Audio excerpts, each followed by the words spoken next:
All right, what's up, guys? Jay Thorpe, Flexword Fitness, and so I'm going to start a new series for you guys because this is something I definitely get asked a lot. Is what books I recommend to improve in health and fitness, and I'm a huge reader, so I think that's probably why people ask me this. I do think that you can learn a lot from books, and I do think that it'll really help, especially with mindset. I notice is the most things that it definitely helps with because you can have the most knowledge in nutrition and working out, but if you don't actually apply it, it's going to get you nowhere. So for today's first book of the week, we're going to go over the 4-Hour Work Week.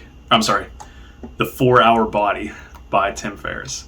4-Hour Work Week's a different one. So the 4-Hour Body, if you guys don't know who Tim Ferris is, he is like the GOAT of being efficient. Like that's all he really preaches is efficiency and using the least amount of work to get the maximum amount of results. Which, I mean, everybody wants that. Who doesn't want to get crazy results from not actually having to put as much work and time into something?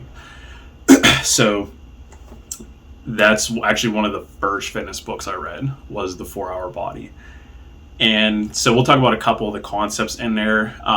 There's a few things that I disagree with, but 90% of the stuff in there I definitely agree with. So we'll go over the nutrition stuff first. So he talks about doing the slow carb approach.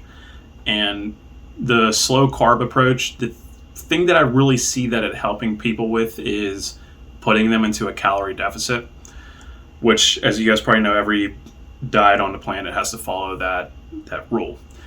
Now, the thing with the slow carb approach and why it really helps people, I think, is because of the satiation you get from just naturally increasing your protein.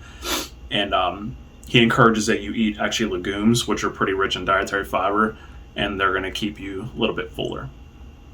The only thing I disagree with on this approach for maximal fat loss is he tells you not to eat any fruit.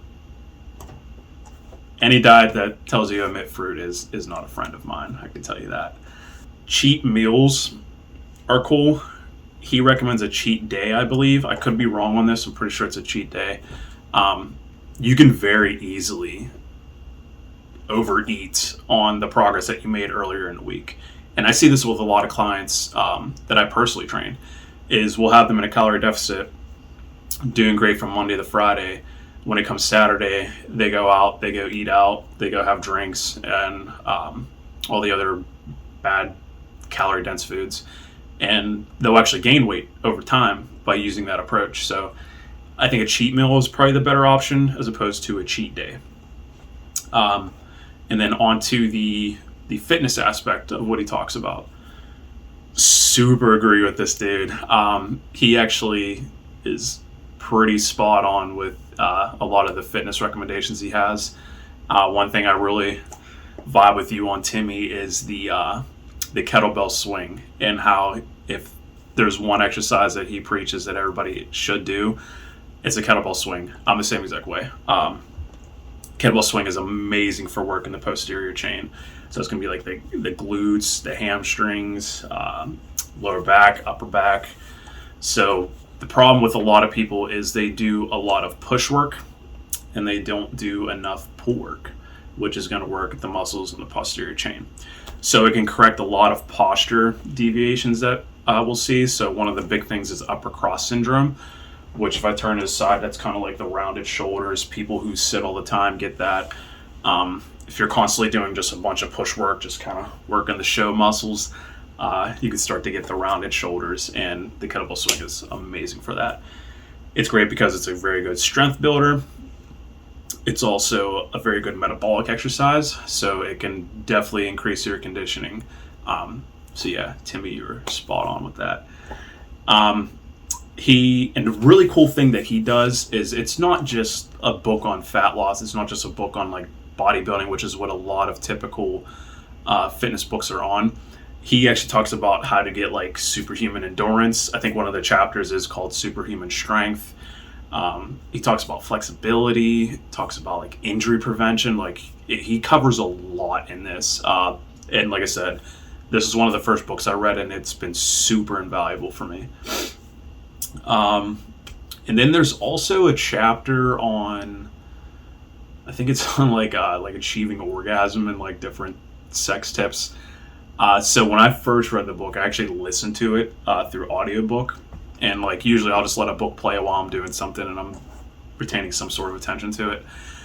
I actually thought I was on a different book whenever it started getting on that chapter, which I mean, hey, it's just bonus stuff. He talks about 4-hour body. It's all things health and fitness. Sleep is another big thing he talks about. So he gives you a few things to follow so that you have a good night's sleep. So like number one is like limiting alcohol, not having huge amounts of alcohol before you go to sleep. This is where people can kind of be a little confused on this, because I mean, if you've ever been on like a bender where you have like a bunch of drinks and like you come home and pass out, yeah, you'll fall asleep, but it's very hard to stay asleep and get quality sleep whenever you're drunk. So he tells you that alcohol is fine, but really limit it. I think he specifically talks about red wine and having less than 2 glasses a night, which is an approach that he uses. Different things like taking melatonin can help, hutrazine A, and he tells you about being careful not to take that all the time because of the side effects. Limiting screen time before night, and if you don't limit screen time, to at least use like a blue light blocker glasses, which a lot of phones now, like I have the Samsung, it actually has a blue light filter on there, which has been shown to help you. It's better to turn your devices off, but if you do have that, some studies show that it can help, some studies show that it has no effect. Honestly, I don't notice a big difference in the screen. It just looks a little redder, so I just do it to be safe. So yeah, long video, but 4-hour body, I definitely recommend you check it out. Like I said, it was one of the first books that I read, and it really ignited the spark for me, which is another reason why I like reading about health and fitness, is it kind of like just gives you a little bit of fire to wanting to increase on your health and fitness goals. So that's book 1, 4-hour body. I'm going to try to release one every week that I do a review on, ones that I've physically read. That I'm not going to give you stuff that's just thrown up on the internet. I'm going to tell you ones that I've read and the value that I've gained from these books. So if there's any that you think I should check out and read to put on the series down the line, let me know. So yeah, thanks. Have a good night, guys.